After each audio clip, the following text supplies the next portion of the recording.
turning back.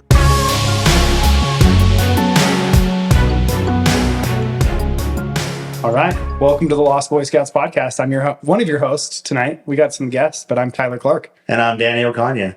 And everybody, so we're just starting this out, and we're excited because we have my older son, Braxton, and his friend, Roman. But I didn't even really know his name was Roman. I only seen a book that he writes in. This is one of the coolest things. We're going to talk about it. But we call him Chego. And they're in town. They're friends. And so what we thought is, with this podcast, we had some questions, and we're going to dive into it, but it's Boys and Sex and the book. Sex, the book. So just let's kick off the book a little bit. This is a book that was recommended to me. I don't know, one of my uncles, somebody out in California, sent it to me. Peggy Ornstein wrote this book. It's called Boys and Sex, right? Young men on hookups, love, porn, consent, and navigating the new masculinity. Now, Peggy Ornstein is a New York Times bestseller. Books called Don't Call Me Princess, Girls and Sex, Cinderella, Ate My Daughter, Waiting for Disney, Flux. She's got a TED Talk out there that's got 4 million views. A very well-respected author and reporter. And I think she did a great job with the book. I think it's one of those books, as a man, it really makes you think about who you are. Yeah, for sure. And just so you guys know, Braxton and Chego did not read the book, but we brought them in because we want to get a perspective from their generation, because our generation is a little different, and what they navigate in is a little different. So this is Braxton, and he's my son. Braxton, give us a little bit about yourself, what you're doing now, and then we'll go on and we'll do the recap. Yeah. So I am 26 years old. I just finished my second tour to the Middle East. I got back here in about February of this year. I currently am stationed in Fort Liberty, once known as Fort Bragg, North Carolina. And I am currently working on getting out and setting up my own business. All right, man. Yeah, and so this is Chego, and these guys are like brothers. I've seen them interact with each other, and we've had such really cool conversations lately. And they really are like brothers. And you would think that Chego has been a part of our family for his entire life, the way that you interact with each other. So this is Roman Manchego, and we call him Chego. Hi everyone, my name is Roman Manchego. Braxton and I served on our first tour together, and we became friends over some shared trauma. I'm 24 years old. I got out of the Army in December of 2022. Now I'm currently going to school for political science with a minor in sustainability, along with working with veterans to try to continue to make every day better for us. Nice. These guys are legit. These guys are awesome. And so let's recap. Let's recap the father. Man, we got so much good feedback on that episode. Amazing, right? We had a lot of people resonated with the things that we talked about, just being a father and the dynamics that you have to learn to navigate as you grow as a father, and you do these huge. You realize that you put your father on a pedestal, and I ended up talking to my dad on Father's Day, and it was the first time that my dad called me on Father's Day. My dad's never called me on Father's Day, and I was like, what the heck? It's almost like one of those things where we were talking to each other, and he called me, and we talked for a little bit longer. You put that energy out there. We did. The universe responded. And it was awesome. And so let's talk about the Utah 1033rd Foundation event. Yeah. What'd you think? I thought it was a great event. I think, man, happy hamburgers. They definitely made my mouth happy. Yeah, right. So we had this purple belt that trains with us. And so, I was in a little bit of a funk. We had some issues with the honey pots, which is the porta potties. And we had some issues with just getting the event going, and the bands were great. Everything was good and jiving. I just was I had a little funk going on.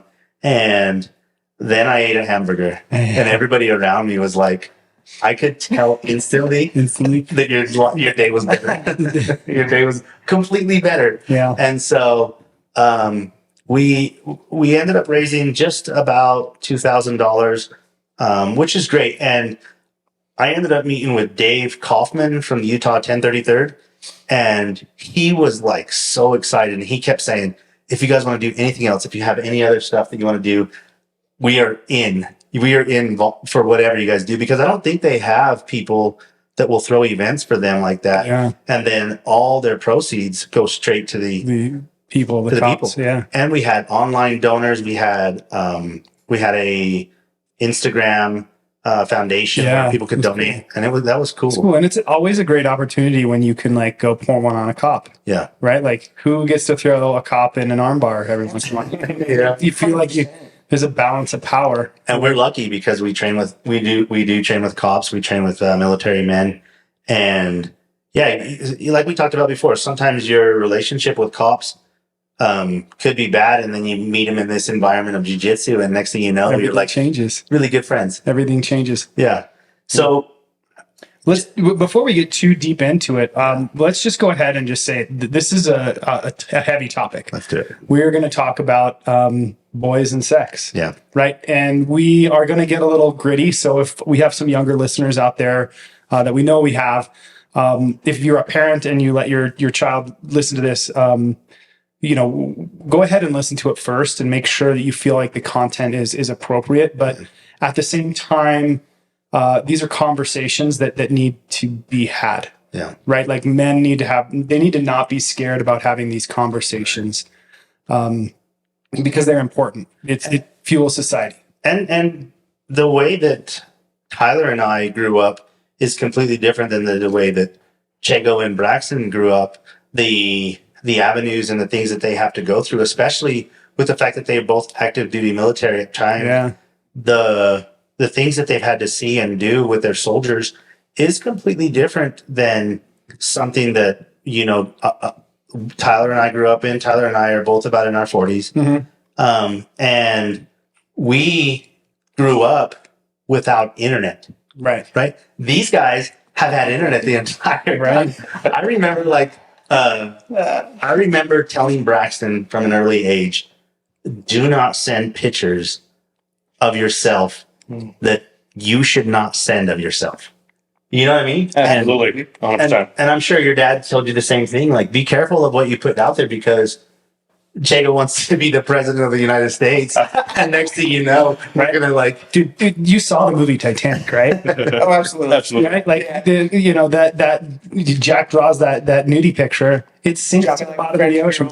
Yeah. 80 years later, it comes to the surface. So that shit gets out there. It stays there. It stays there forever. Yeah. And so, as you go on, and we implore you guys to read this book caught me off guard. And after I read it, because Tyler told me about it, I was in a little like, whoa. Yeah. I ended up calling Tyler and being like, dude, I need to talk about this, because it pulled so many energy and so much emotion from me. One, of like myself. Two, of how I interacted with my children, because from an early age, I was open and honest with Braxton about like sex, taking care of himself, protecting himself. And I'm not the kind of dad that like sheltered him from naked girls or nuded pictures. Right. When he was 5, American Pie came out, and I wanted to see the show so bad. And so what ended up happening, we ended up taking him with us and like telling him, close your eyes, put your hands over your eyes. And my buddies were like, we're 19 years old. And they said, Braxton, this is how you watch. And so he ended up watching like that. Do you remember? Oh, absolutely. Yeah. I do. Yeah. Yeah. I talked to you about it. Yeah, man. Yeah, absolutely. You did. You did, for sure. Yeah. Ever since I could, probably 6 or 7 is when I really remember having the conversation, or at least being aware of what sex was, what nudity was, what nakedness was, and being exposed to that in my life, for sure. Especially because we were young. My friends and I were young. Yeah. We were young, and they thought it was so funny. Kind of teach them the naughty stuff. Yeah. You know how you would do like with your kid, with like. I'm the uncle that buys like the BB gun, right? Like, similar kind of like innocently destructive behavior, or like influence. And it's interesting. So Chego is he's the younger brother. Oh. Yes, actually. He has an older brother, so his older brother would tease and like make like comments, probably, right? All the time, yes. My older brother was a big influence on my growing up. Only the real small difference. So yeah, we grew up fighting all the time. How much age difference between you and your brother? 3.5 years. 3.5 years? Yes. What's his name? His name's Jackson. Oh, good. Is he awesome? He is all right. That's a classic younger brother. That is a very younger brother response. So whenever you start these conversations with your children, and Peggy does such a good job, she covers a lot in the book. Yeah. A lot of things that we as parents need to understand that our children are navigating, right? But she says that she was so nervous that boys wouldn't be honest with her. Yeah. Because she did girls and sex first. Yeah. And then she went on the book tour, and everybody was hitting her up. You got to do boys. Well, what about the boys? What about the boys? And she's like, well, I'm a girl. Right. My sexual organs tell me that I'm only thinking one way. And how am I supposed to talk to men or boys about this thing? And what she found is that they did want to talk about it. But what happens? They don't know how to. They don't know how to. They've never been taught to talk about it. Right. A dad that wouldn't even ask for directions. Why would he, especially in, the postmodern era where sex was very taboo, and I grew up in a religious organization where sex was not talked about. Right. Right. Like it's a thing because, Mormons have huge families. Right. Right. But it's not talked about. But the way they do talk about it is premarital sex specifically is on an equal playing field with murder. That's insane to me. Sometimes when they tell me things like that, I think they're joking. Well, it's a manipulation to teach by fear, right? When you teach by fear rather than, teaching like the true, honest, like creative power and the importance of bringing up young people and being emotionally and mentally ready and available to bring up young people. It's a lot easier to just say, don't have sex because you'll die. You'll get chlamydia and you'll die. Or don't have sex because that's like murdering your neighbor, right? Like, and then you get scared. Yeah. Your 10, 12, 8-year-old brain gets scared and it encodes in your raw nervous system, which is interesting because when you think about the closed loop that is our reproductive system, it's tied to the autonomic nervous system. Always. Right? Your penis is a giant nerve. Absolutely it is. Right? Yeah. Absolutely. And it functions on the opposite end of the fight or flight, right? Like the instincts to procreate is as strong as it is to live. Right. Pass on our genes. Yeah. And so I understand what they were trying to do, and so I'm going to tread lightly, but I do think it does not get discussed properly. Mm-hmm. And unfortunately, what we see in some Mormon culture is we see a lot of confusion. We see a lot of pornography consumption. A lot of my coaching clients have issues where they struggle with that. Because where do you get information if you're not? Where are you getting it? Well, and yeah, if we're not talking to her, if you're nervous about talking to it, right, then I'm nervous talking if you bring it up and my children bring it up, or like, let's say they see something and all of a sudden I'm nervous because I've been taught to be nervous about it. Then what happens?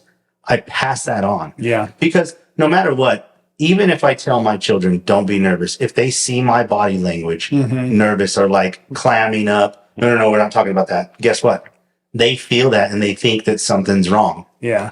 Now, on the other hand, I've had to tell both my kids, like, listen, don't be so comfortable talking about things. Yeah. Because like Misty, Misty had, we love her to death, right? But she's one woman. Yeah. Surrounded by all these boys. Mm. So, my boys bring over their friends, right? Yeah. And there could be a bunch of them. And next thing I know, they're talking and talking and talking. And I just Misty over there like, oh my gosh, what in the world are you talking about? And I'm like, oh yeah, duh. they're so comfortable, talking about it. So I couldn't imagine being told to think about that. I don't know, like if how you grew up, Chego, like if it was frowned upon, or if you like talked openly about sex and stuff like that with your parents. So my parents made it a real quick thing to be as open as possible with it, because that's the reality of the world. Sure. So STDs, condoms, consent were all things that were discussed very fluidly and openly, because that's the reality of the world. You never know what's going to happen. So we were very comfortable with talking it at our home.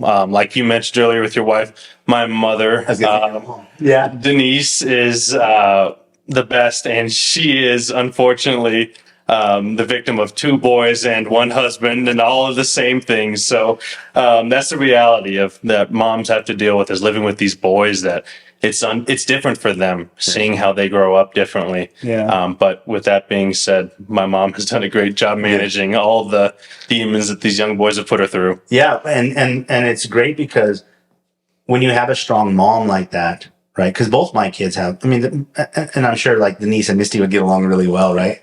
Because they will. They would. They absolutely will. Even I was thinking, even like we bring our friends around, like Tyler around, and like it's such a crazy dynamic. But if you're not comfortable talking about that situation, if you're not comfortable talking about it, then your boys get nervous, and they're going to learn. They're going to learn somewhere, and that's what Peggy talks about. Is locker room talk is so rampant. Yeah. And if you're not part of that, then what happens? We go back to episode 1. Right. Your pseudo self. You feel lost, and you get in your pseudo self, and then you make up a lie, or you lie about somebody that is in the school, and that rumor gets out, and you ruin 2 reputations, right? For sure. I didn't know how to have the conversation with my son. I didn't. I actually finished the book, and the first thing I said when I was driving Ben to school, I was like, Ben, I don't know how to have this conversation, but I'm going to start right here. Penis and vagina. And he got all red, and since then we've been able to have conversations, because he's slightly a lot younger than you, but he now has the power of the phone. Absolutely. Right? Like it gets I had dial up near the end of my young adult years, and so you could access it then. And then of course I remember finding a Playboy in my grandfather's garage, and it was just what the access wasn't there, so it was either locker room talk or these little spaces. But now you can punch in 2 buttons, and That's it. Yeah, There we go. you can get on Instagram, you can get on Snapchat, you can see everything. Right. Same. My experience. Same. I found my uncle's Playboy stash, and I was like, "Wow, this is where it's at." And because my dad wasn't around, my mom would have these. She'd say, "Heath, do you have anything you want to talk about?" And I would laugh. But I didn't have a dad to talk to me about that stuff. So I did think early on that I wanted to talk to my boys. I wanted to be like open and honest with them, because whenever you think about it, it's just you're lost about it. You get so confused about it. You get so discombobulated, and I didn't want them to have the conversations that they could hear or tell themselves without my voice being louder than those. My voice, my thoughts to them about this louder than the things I knew they were going to hear and talk about and do and say. Because I'm just another. I'm even to this day, I'm still sometimes an 18-year-old kid. Right. Well, I mean, I think that speaks to the core functionality of sex as just kind of a natural.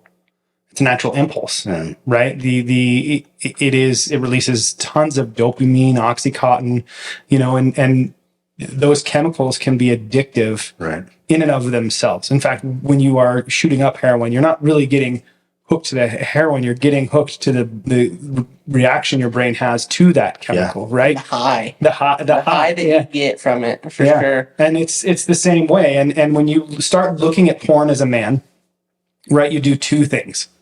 Will you get addicted to the high, the brain high of seeing naked pictures?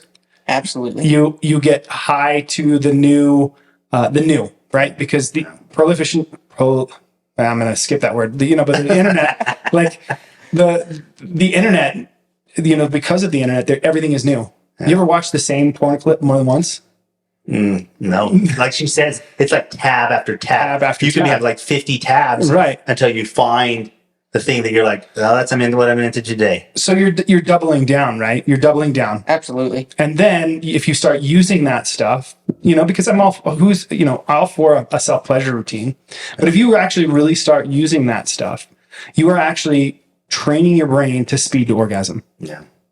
Yeah, always. Right? And so your next real experience with the real thing is likely going to, and that's why I think we see, we're seeing so many, ED medications pop up these days, and they're targeting younger and younger people. Right.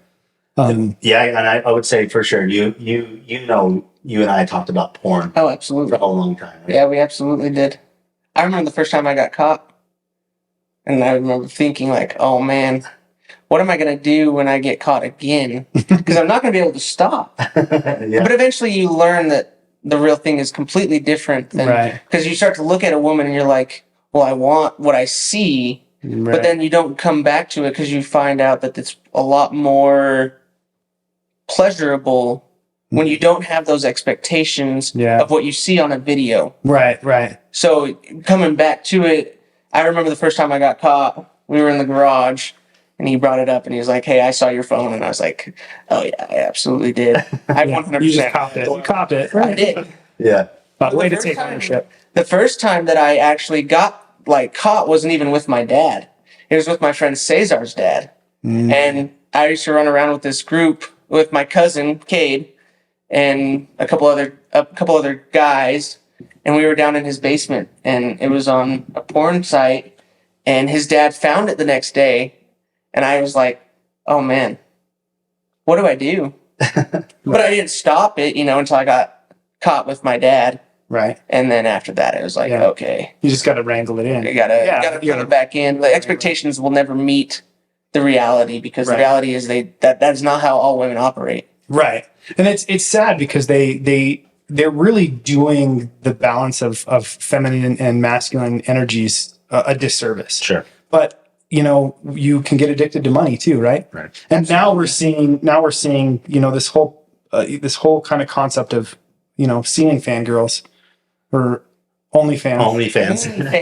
OnlyFans. My goodness. That is insane. It is a real different world out there for the porn community as a whole. Like, you pay specifically for a specific person you want to see, and they have thrown it in their Instagram bios and everything about them. They all now have social media. Dude, it is scary. So I followed this young lady that I followed her jiu-jitsu account, and I was like, here I am recovering from my divorce, and I find this account. I'm like, she's attractive. So I follow her on Instagram.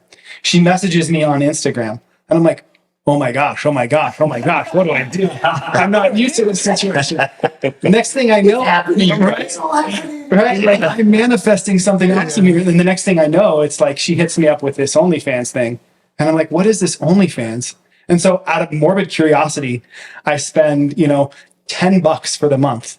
And I'm just like, this is kind of sad. It's kind of sad. Like, and she had a whole Amazon shopping list, like, buy me these gifts, and like, you can send me these gifts and I'll wear it and model it. And I'm just like, this is really toxic for men who don't understand their attachment style.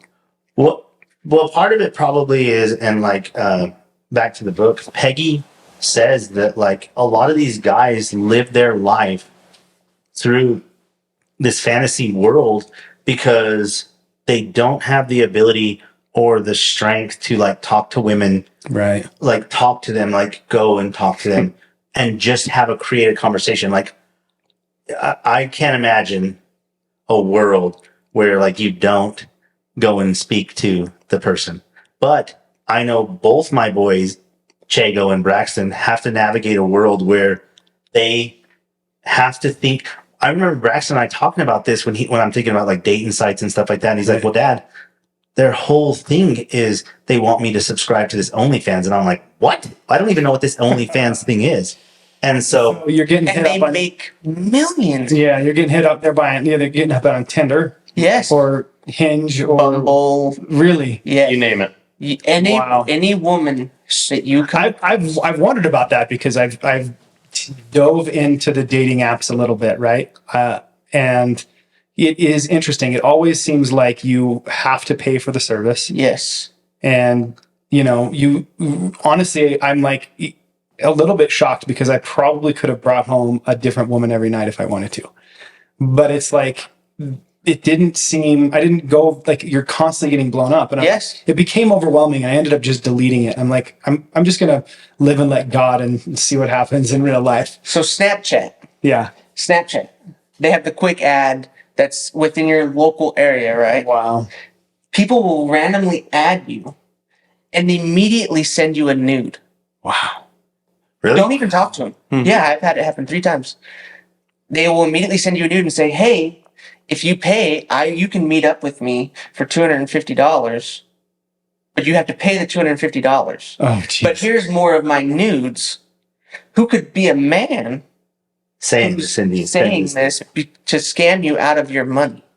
Yeah, absolutely. So that is the reality. And I want to touch on what Daniel was talking about earlier about men who are so addicted to these fantasies. And I learned about this in my first semester at college after my time in the military. There's a group of these men called incels where they do not have sexual intercourse with women and they are just completely exposed to that is their only way. If they've given pleasure. Up. They've given up. They will no longer have sex with women. And I remember hearing about this for the first time, and I'm in a class with one other man, and that's the professor in the class. And I'm like, wait, these are a real thing? Men like this exist? They were too afraid to go approach a woman and ask for their number? Yeah. Seriously? They're just done? I just couldn't believe it when I first heard about it. I want to know what percentage of those men have come from single mother homes. And I'm not trying to we're not trying to I don't want to get into shaming. Yeah. The single mom's got to make a buck. And if she's doing it on OnlyFans, there's always going to be a customer base. Well, and me personally, I can't sympathize. I can't empathize only because I'm not in that world. Right. I'm just not in that world. Listening to the whole 3 of you tell these stories, and I'm thinking, I have no clue what you're talking about. I was completely surprised and caught off guard when we talked about just OnlyFans and how they approached you. Right. And the fact that I would tell my boys, all of them, just go talk to the girl. Right. Just go talk to the girl. If you have a 50-50 shot, right, one way or the other, but you have 100% shot of nothing happening if you don't go and talk to them. I would preach that constantly to them. But now I don't know how to even communicate with these guys. And so these 2 boys are in that almost 30 range. And now when we look at Ben and Trip, how are we going to tell them? How are we going to explain to them that this is an unreal world? Yeah. It's an unreal world. And the fact of the matter is like you said, we have all these boys and men around them. Yeah. But what if you don't? What if you don't have this group, this quorum of men with these strong values and strong personalities? Because the 4 of us in here have very strong personalities, very strong personalities. And we're comfortable with ourselves, right? We're comfortable, I'm comfortable with myself. I'm comfortable hanging out with myself. Right. And our conversations are only around a lot of men. Look, we don't have a lot of women around because, and not that we choose to, but we just don't. We're around a lot of men. What if you don't? And now we're going to that world of I forgot the word that you said. The incels. Incels. Yes, sir. Incels. And so these men, they don't even know. They probably can't even interact with a human. Yeah, that is. And now we're going to a world. The problem. It's AI, right? Absolutely. They're chatbots. Yeah, a kid who Tristan or Ben's age, right? The woman is going to expect. Unfortunately, And it's nothing against them. It's just the way that the OnlyFans and the Fansly and the other apps that are used, they're like, well, I want you to pay for me. Why aren't you paying for me? That could be dinner. That could be the date. That's the difference of like asking her like, hey, I'll pay for the date, but you got to come out with me, rather than, well, I have an OnlyFans. Right. There's a million other guys that are paying me $10 a day to see me nude.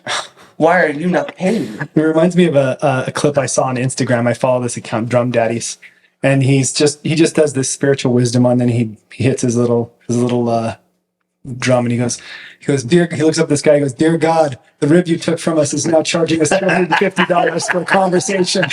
Oh, no. That's awesome. What a world that we're living in. And Right. Peggy like is going down this path of porn, and she's talking about like creating this conversation, and the fact that like some dads and some older generation just don't have any clue. They don't know, right? And so what they choose to do is just be like, yeah, just no, I'm not going to talk about it. We're not going to talk about it. So now we have this young group of men who are talking to each other, and they're watching, they're paying, they're doing this. So what is it happens? They expect. Yeah. They expect. And if they don't get, they take. Yes. They take. Tyler and I, we talked about this in detail during a very long sauna session that we were both like tired of. But we didn't really understand it because we never dealt with this. We've never dived down this situation except for with our boys and the younger generation that we have coming up. And like we said before, it's consent. It's consent. Consent.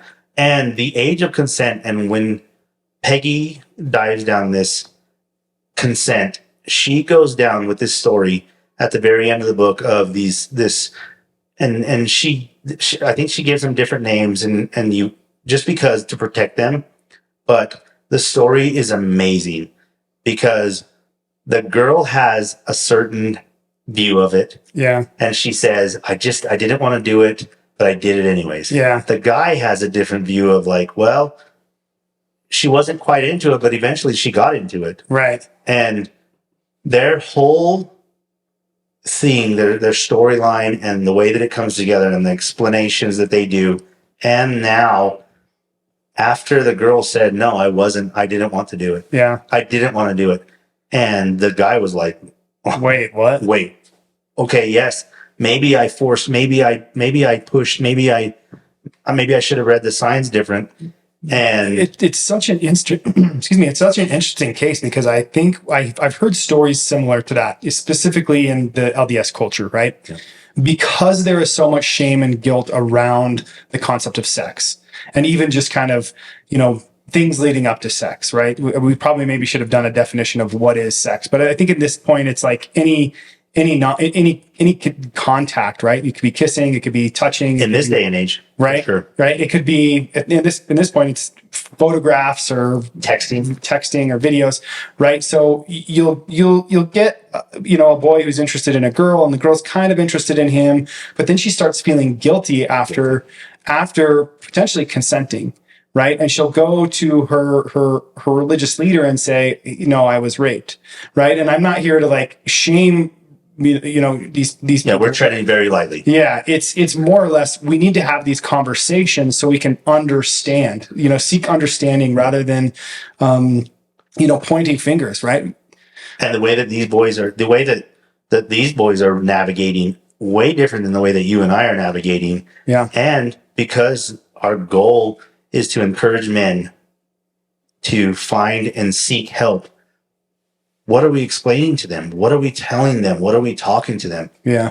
Mine and Braxton's conversations from a very early age was, she's not your play toy. Yes. She's not there for you to tell her whatever you want to tell her to get her to do whatever you want her to do. Yeah. And I tell my daughters, because I'm on the opposite end of that spectrum, there are going to be a lot of men who will want to fuck you. Yeah. Right? I want you to find a man who wants to build with you. Yeah. Right. Find somebody who's helping you become a better person. And you cherish this because you do hold the key. You do. You do hold the key because I personally believe because this is an instinctual power, right? The true scope of manhood is when she says no, that you're in control of your nervous system enough to say, okay, good, done. Yeah, you don't have to keep talking. You don't have to convince her, right? But that's the world that we live in. That's the world that we live in. We just and then because women are being taught and we're encouraging women to speak up, they do have a choice. It is their body. It is their choice. And we don't want to have to be in a situation where we're defending like the person that we see these men, we see these young men as like stalwart, very, very structured men, right? Yeah. You don't want to see that. And you really need to tread lightly. Tyler and I are imploring you to really talk to your children about this. And these two men have a whole different world that they live in, a whole different world. Plus they're in the military around men and they are held to a different standard, right? Yeah. And so when we talk about consent, we're talking about both people because it can happen that a man doesn't give his consent, but he's told, that's cool, man. That's cool. It's cool. Right? And she does a good job. Peggy does a great job about talking about like a guy going, yeah, I wasn't comfortable with that, but I'm supposed to be comfortable. Yeah, and I think, and normally we've been talking pretty heteronormative relationships here, right? Like, and we don't want to exclude, our homosexual friends and those that, are different, right? Because their experiences are different. Their experiences are even more shamed. Sure. And there's more guilt around their experiences, right? And it's much more destructive, the type of thought and behavior that society has around those type of interactions. But we have to have a dialogue. Sure. So here we go, boys. The world that you guys live in, the world that the things that you are taught for consent, just consent alone. And we'll give each of you guys a chance to talk about what's your definition of consent and how you now explain it to because both of you guys have a role in the military or had a role in the military where you had to explain what consent was. And so it doesn't matter. Chego, go ahead and you talk about how you understood consent at your age now and how you explain it. So my biggest form and teaches of consent is that both parties are communicating about what is about to happen. Yes is great, but no means no at the end of the day. And if the no is said, then you cannot change. You cannot convince. There's no go backs. No means no. That's what I was taught with consent from my mother from an early age. And it's good that I had mom to teach me that because at the end of the day, when I'm pursuing women to be intimate with like that, you have to have the consent. And that is the world that we're living in. If you don't have it, you don't pursue. You do not pass go. You do not collect $200 in Monopoly. You do not get to have that. And that is the reality that men need to understand. That's my understanding of consent. And how do you explain it to like when you were telling the young soldiers or the young men, how are you telling them explaining that to them? How are you giving them that guidance? It's simple. There's no other way other than she is willing to give herself to you through that conversation of, are you okay with having sex? May I kiss you is the first step. May I hold, whatever the case may be. You have to have that willing conversation open and clear. If you don't, then you leave the question up to the air to have a reality. Mm-hmm. Who knows what's going to happen? Because if you're not talking about it, what are you okay with? What is she okay with? You need to have those boundaries set. Mm-hmm. You got anything, Braxton, to add to that, what Chego said? Because I think that's good, man. Like, go ahead. The thing that I would add is that what the military has designed to prevent against this is very structured, and it's very, if it's utilized properly, can help so many people. Our tax dollars at work, folks. Absolutely. Right? Like it's an annual training that you get. Sure. It's called SHARP. Really? Sexual Harassment Assault Response Program. And every year you get a training on what consent is, what it means, what the difference between harassment, what the difference between assault. And for me, I would agree with what Chego said, as consent is no is no. Yeah. And that doesn't mean you go any further than you lay a hand on her that's past her consent. Yeah. No matter what that means to her. And if you're not careful and you break the consent, you break yourself as a man.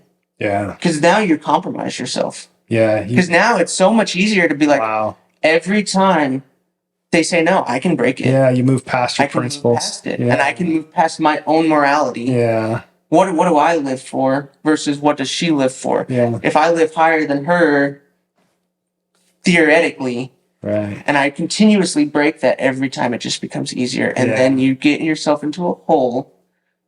And it goes back to your guys' episode of reinvention. Now you have to reinvent yourself as a man. Yeah. Because you're so easy and willing to break your own principle of saying no that where do you start? Yeah. How do you start? Because you can't be around women. Your compass is broken. Right. Absolutely. Yeah. And if you can't tell like how serious Tyler and I are taking this, we are honestly like we're challenging our audience, we're challenging our friends. Give us ideas, give us like some other input for how we can explain to this younger generation. Now, going back to the fact that like even men can be compromised into doing something that they're not comfortable doing. And when we talk about other, and forgive me, I don't practice a lot of this stuff at home, but with homosexuality and gender issues and neutrality and stuff, I just don't understand it enough. I don't practice it enough to know that their own world is completely different. But these guys are these young men are living in that world that they have to understand both sides. They have to understand that when they're talking to a person that doesn't want to be addressed as a pronoun, they're living in that world. They live in that world. And I tell Braxton all the time. Yeah. And even when Chego and I talk, like I'm like, in my house, like we just don't practice it. We just don't practice it enough. Right. We're empathetic and we want to be strong. We want to be seen as strong men, but we don't practice it enough. Right. So we give these guys a pass. We always give these two a pass if they say something out of line, like, but this is the world that they're living in. And you can hear in their voices just how much effort and thought is going into it. Yeah. And it's really surprising because, specifically here in Utah, we don't have a great,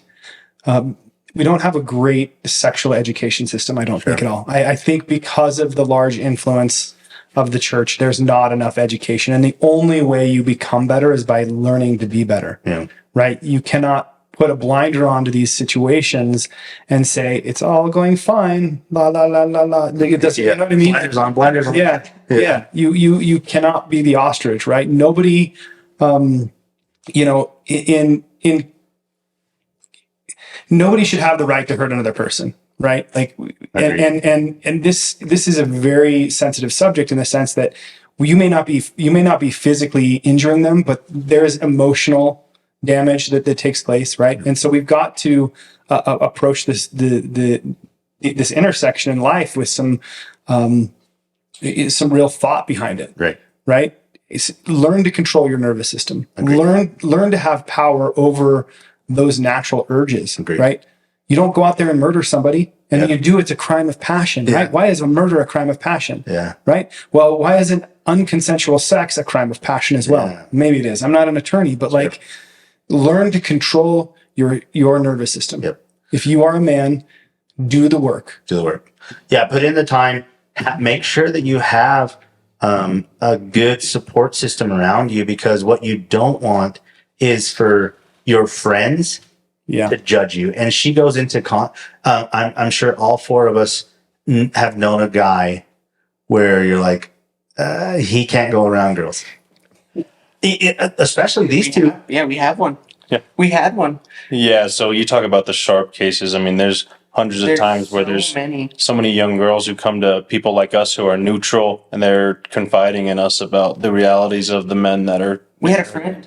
We had a friend who called us into the office and was like, "I need to talk to you guys." Yeah. And we were like, "Well, we can't retaliate because then that gives him ammo of whatever may come of this meeting that we had." Yeah. So we had to go to our NCO and be like, "We don't want to have to do this, but this has to be addressed." Yeah. And Peggy talks about like that whole scenario in the book, because whether it's college, whether it's high school, whether it's junior high, whether it's the military, whether it's just you and I in our own world, we know people that take it to the next step or do the wrong thing. Are we comfortable as men to call that person out? Most of the time, Right. we usually just sit back, trying to like, we're not always like the best to like voice our opinion. Or And worse. sometimes, I'm going to one up you. yeah, I'm going to one up you. Yeah. Right. Like there's no need to pad your stats, guys. Like it is what it is. Yeah. Having a notch count is not, there's nothing, it's really not a measure of a man having a notch count. Yeah. And like I know he'll attest to this, is like whenever we're out, when we would go out when we were both in North Carolina at the same time, or when we had gotten back from deployment, we had to be very careful. Very, very careful that our words weren't misconstrued, and that like what our actions were saying weren't going the wrong way. Mm-hmm. Because any amount of consent and we go past it, it automatically will ruin and tarnish what we have worked so hard to create. So the integrity of the program, the integrity of the system. Wow. That's powerful. It is powerful. And like we said, this is a heavy conversation. We brought these guys in here, and they had no clue what we were going to go down, what we were going to dive down. Right.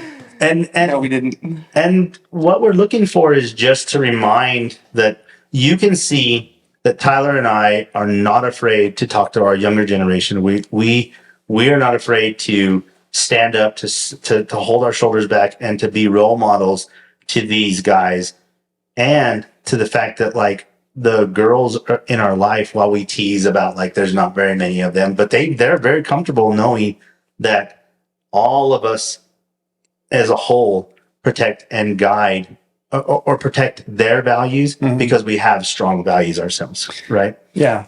And we're, like I said, this is a conversation that we're going to continue. The book has way more details. These are the two things that Tyler and I we really wanted to cover. We want to talk about and porn, consent, those things. You want to make sure that you're really, really covering with your people, and you want to make sure that you have a good solid foundation and a good solid basis to say, I can stand on these values, I can stand on these principles, and these core things we're gonna be okay with, and we're gonna have each other's back. We're gonna defend each other fully. We have a lot of things coming up. We're gonna give these two guys opportunity to give us some social media shout outs. I don't know if either of these two are both of these two knuckleheads don't do very many social medias. And that's great. Like that's the kind of thing that like I preach to my kids. I have social media, but I don't really understand it very much most of the time these guys have to help me out. So we'll give Braxton a chance to give social media shout out, upcoming stuff that he has going on, and what he'd like, where you can find him if you, I think he's a gamer. I think he plays video games. He'll give his handle. You guys, he'll give up and go play some, I think they play Mario Kart and some other stuff. You guys can go challenge him to a match or something like that. And then we'll give Chego a chance to do the same thing. I don't have much social media. I have my Facebook, which is Braxton Okanya. And while I do game, I don't really game with people that I don't really know. So other than that, you have a Tinder profile? Yeah, I do not. I don't actually do any social media dating. I've learned the hard way that it's just easier to do it in person. Such a waste of time. So What you got going on? So you're home. Oh, you have a big trip coming up? I do. I'm going to Israel actually here in the next few weeks, which I'm super excited for. I'm home on leave right now. I've actually been away from my unit for about 40 days, which has been bliss. It's been amazing. What do you have left in the Army? I got about a year and a half left in the Army before I get with this guy and we start our next chapter and figure out what's going on next. Nice. Sure. And so, summer plans? Live as much as possible. Yeah. Live my life to the fullest. You got a couple concerts. We're going to go see Tyler Childers. We're going to go hang out with him in August. We're going August 18th in Wilmington, North Carolina to Tyler Childers. Yeah. It's That's going to be gonna fun. be a show. It's going to be It's awesome. going to be awesome. Yeah. Got to see George Strait this year. That was Bucket list item. peak. Bucket list. Good. Cool. And so, Chego?